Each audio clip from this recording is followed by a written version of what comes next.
Hello, everyone, and welcome back to another match review on the Babylon Irons channel. And yes, another win. 2 wins in a week.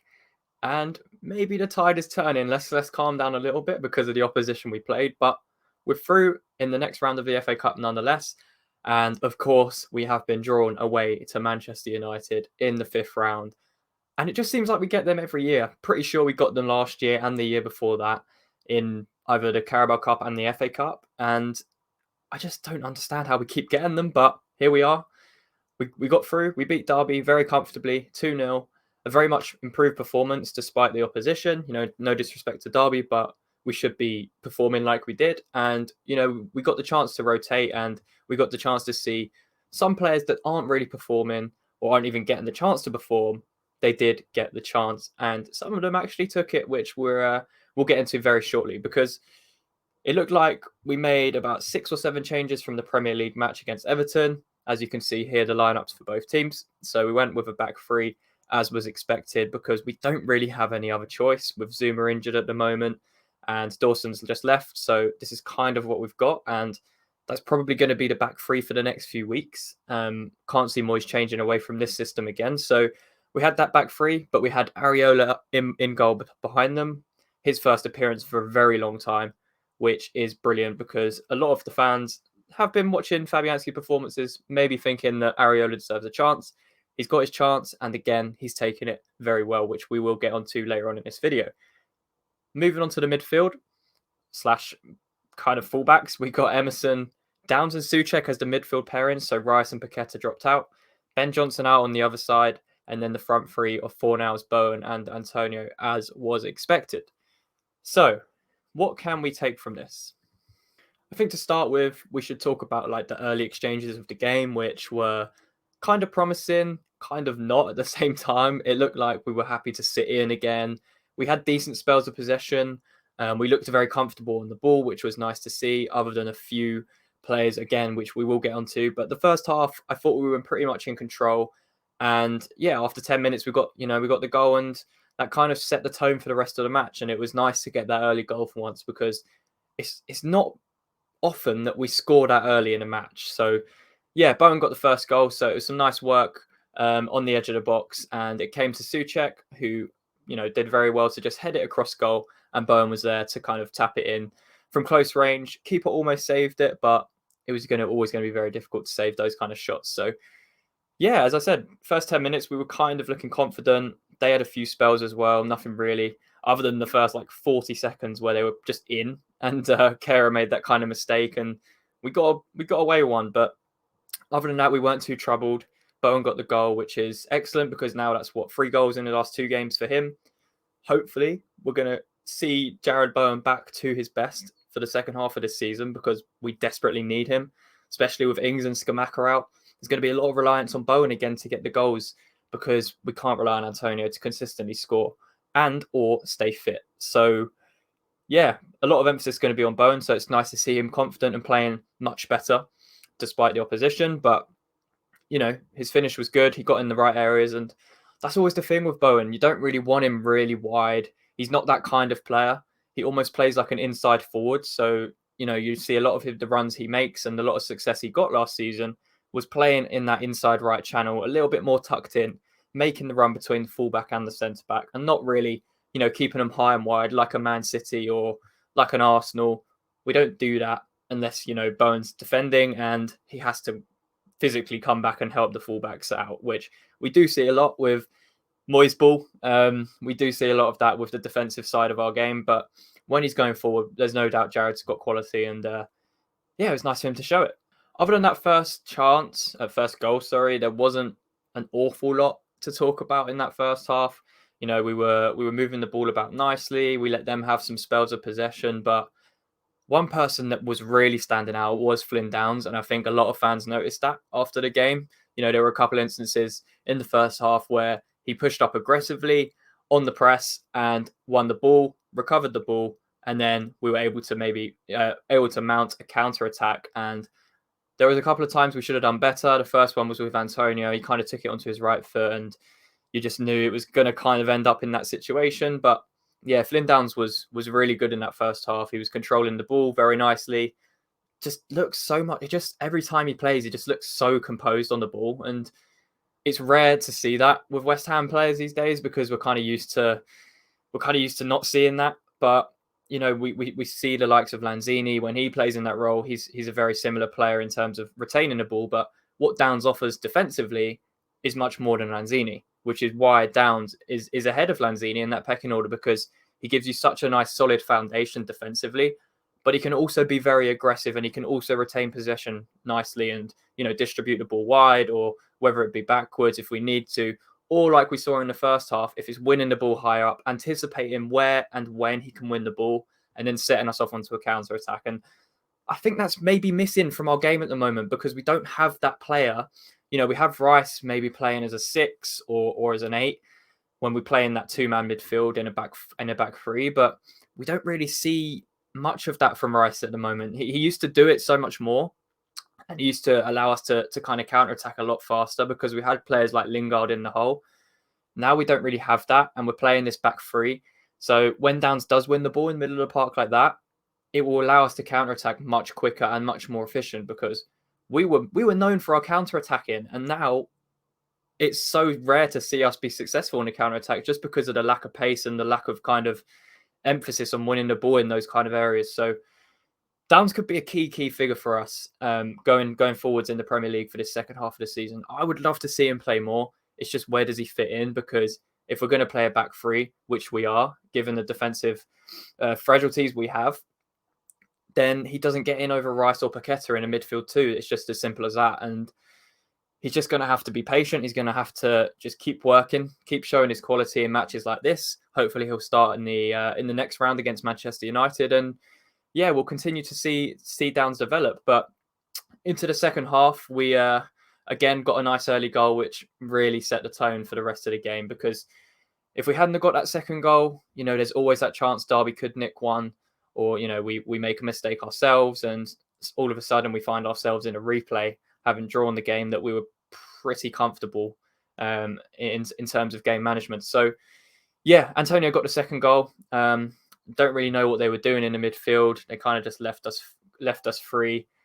Bit of luck how it got through to Bowen, but he put in a nice cross. Again, a bit lucky with the deflection. But Antonio made a really nice run to the near post. He saw where the space was. Davis couldn't get back to cover him. And yeah, like I said, lucky deflection that ended up to him. But goal's a goal. And you know what? Antonio definitely needed that. And he put in an absolutely, well, I don't want to say brilliant performance, but industrial performance. He worked so hard, especially in the first half. Everything was going through him. We didn't really have much link up with him for a large spells of the first half. We were kind of just sat in our block. And a lot of the time, frustratingly, players like Ben Johnson were just hoofing it up to him. And he was having to do a lot. He was maybe losing the battle in the first 15, 20 minutes. But other than that, he started to win it. He started to, play the ball around defenders. He was running the channels. It was the Antonio we know we can see and we like to see. It's just whether he can consistently do it and whether we want to play in that system. But yeah, Antonio was much improved, and he deserved the goal yesterday. I thought he did really well. He imposed himself a lot, and he's got a lot of stick from West Ham fans recently, myself included, for his performances. So it was nice to see him back and looking hungry, looking eager, because it could have been easy for him to half-ass that performance. And there's been links with a move away, but he looked like someone that was ready to play and someone that was ready to fight. So absolutely happy with that performance. And yeah, very well deserved goal. And that was kind of it really for the match. There wasn't an awful lot of quality from Derby, especially in that second half. You expect a Monday night game under the lights, almost 30,000 fans, there to be something, but there really wasn't. I thought we looked really comfortable. Areola maybe playing a part of that with the way he comes from crosses and commands the ball, and just the presence he has in goal is just more than Fabianski. And it just, as a fan watching, it just fills me with so much more confidence having him in goal, because he can play out from the back a little bit better with his feet. Yeah, his distribution overall is a bit better than Fabianski, and when you need him in those kind of specific moments, he'll come and collect a ball from a corner or a free kick, and he'll take that pressure off. And it's nice to see that. And whenever Areola starts, I know it's often in games like this or the Europa Conference League, so it's hard to get a real judgment. But you can still see the quality of a player regardless of the opposition. And I thought Areola showed that yesterday. I thought he was really, really good for the stuff that he did do. And there wasn't an awful lot to do, but you have to do what you're given. And that is exactly what he did. So again, it's someone I would be starting in the Premier League. I don't see Moyes doing it because he trusts Fabianski as the number one, but moving forwards, there's no reason why he can't push for that spot. And, definitely next season, he has to be the number one. It doesn't matter what's going on. He has earned that right. And I just hope we do it sooner rather than later. Otherwise, he will be looking for a move away. And that will hurt us because then we have to find another goalkeeper and it just becomes a whole cycle. So, yeah, really good performance from him. And yeah, like I mentioned, there wasn't really much in the second half. So we got the 2-0 win. And yeah, like I said, Antonio, one of the better performances. Souček actually had a much improved game, so credit where it's due. He was imposing himself nicely, and we saw the defensive side of Souček, which was great. Winning the ball back and splitting up the play, which is something I think he doesn't get enough credit for, even in the Premier League. He does a lot of defensive work that we don't necessarily give him credit for, but I think it was quite apparent yesterday. Him and Downs were very solid in the midfield, and it was nice to see they have a nice relationship in the middle of the park. So yeah, them two were great performances. Emerson, again, on the left wing back role. I don't think there's another option really other than Emerson, and I thought he played pretty well. And he just gives us a little bit more pace down the side. But on the flip side, you look on that right-hand side, we had Ben Johnson playing there. And it's so frustrating because I know he's not a wing back, but he was getting the fundamentals wrong a lot of the time, especially in that first half. If you go back and watch it, the amount of times where he'd get the ball at his feet, he'd have time to just, play a nice pass into midfield, whether it be Souček or Downs. A lot of the time he just goes up the line, either with a long ball, which is kind of aimless towards someone, or he'll try and play into Bowen's feet, but the ball isn't really on. So I think with Ben Johnson, he needs to be a bit more assured in possession for one thing, because we know he has got defensive quality. We saw it when we played a back four last season and the season before. Whether it be right back or left back, defensively, he's very good. Defensively, in 1v1 situations, he's very good.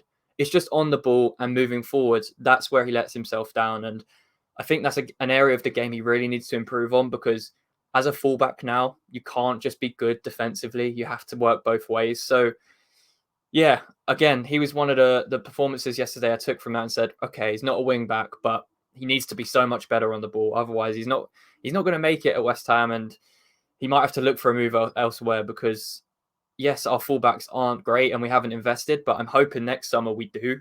And if that is the case, I don't see where Ben Johnson fits in other than maybe being a squad player as he's been for the season this year. So, yeah, I mean, we're through. You can't really say much more than that. We got the job done. Some people were saying this would be a kind of a tough game. They'd gone like 16 or 19 games unbeaten. So Derby were in good form. It was away from home and we got it done, and, we looked really solid. And just to end this, our fans were absolutely world class. It was just unbelievable, especially in the second half. You could just hear them, like 4,500, 5,000. And yeah, it's good to see that the support is still there. No matter what's happening with the club, our fans will always show up. And yeah, I thought they were a credit yesterday. So fair play to anyone that did travel to Derby yesterday. And I'm sure we will be selling out at Newcastle on Saturday as well in the evening match, despite it being on TV, but have no doubts that we'll be selling it. And for the next round of the FA Cup, we go to Old Trafford. And it's likely we're going to get like an allocation of maybe 7,000 to 9,000 on a probably Wednesday or Thursday night. Again, no doubt we'll sell it out and no doubt we'll be there in numbers, but it's a tough draw, but it's doable. There's no reason we can't win it. We did it last year in the Carabao Cup when we played them. We got that 1-0 win. Granted, it's a different Man U and it's a different West Ham, but, it's the FA Cup. We're only 2 wins away from Wembley. So we've got all the incentive in the world. We've got all the incentive to go and do well. And yeah, we're only, like I mentioned, a couple games away from Wembley, and there aren't that many big teams left. We've got City, United, and Spurs. I think they're the 3 big ones that are left in. So there's a real chance we could go far in this if we can get past this obstacle of Manchester United. But yeah, let me know what you guys thought of the performances yesterday. Who you thought played well, who you thought maybe didn't take their chance, and whether you would keep anyone in for the match against Newcastle. You know, does Areola stay in? Does Downs stay in? Has Souček done enough to keep his spot? Let me know. Leave a like on the video, subscribe if you are new to the channel, and until next time, come on you irons.